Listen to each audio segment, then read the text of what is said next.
নারায়ণগঞ্জের রূপগঞ্জে পূর্বাচল এলাকায় প্রকাশ্যে এক ব্যবসায়ীকে অপহরণের ঘটনায় জেলা ছাত্রদলের সাবেক যুগ্ম সাধারণ সম্পাদক রাসেল আহমেদ সহ ৬ জনকে গ্রেপ্তার করেছে পুলিশ। বিস্তারিত থাকছে মাকসুদুল হোসেন তুষারের প্রতিবেদনে।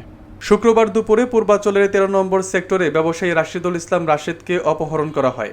ঘটনার পর ভুক্তভোগীর পরিবার 999-এ ফোন দেওয়ার পর গভীর রাতে পুলিশ অভিযান চালিয়ে ৬ জনকে গ্রেপ্তার করে। গ্রেপ্তারকৃতরা হলেন রাসেল আহমেদ, শান্ত মিয়া, সাব্বির মিয়া, রনি মিয়া। গ্রেপ্তারকৃতরা হলেন রাসেল আহমেদ, শান্ত মিয়া, সাব্বির মিয়া, রনি মিয়া ও শিপলু মিয়া। তারা সবাই রূপগঞ্জের ভোলানাথপুর এলাকার বাসিন্দা।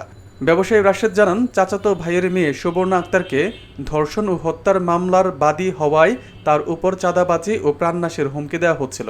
শুক্রবার ৮-১০ জন যুবক তাকে অফিস থেকে অপহরণ করে ৭০ লাখ টাকা চাঁদা দাবি করে এবং মারধর করে।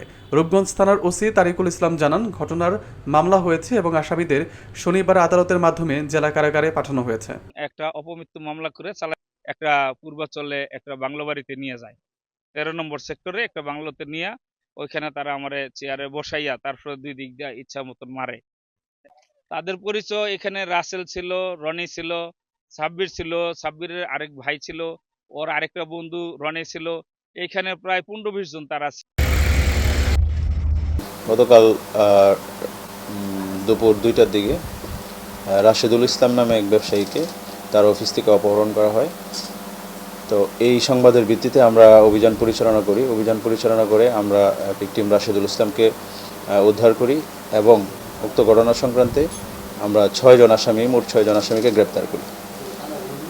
তদন্তকালে জানা যায় ২০১৮ সালে ১১ বছর বয়সী সুবর্ণা নামে একটি মেয়ে ধর্ষণ সহ হত্যাকাণ্ডের শিকার হয়।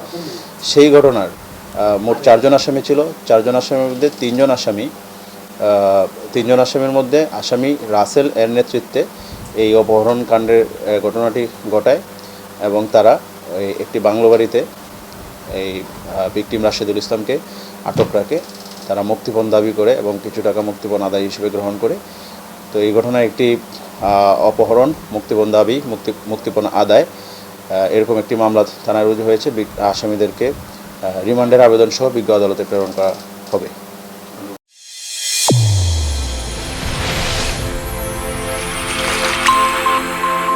চ্যানেল A1 হৃদয় রেসপন্স।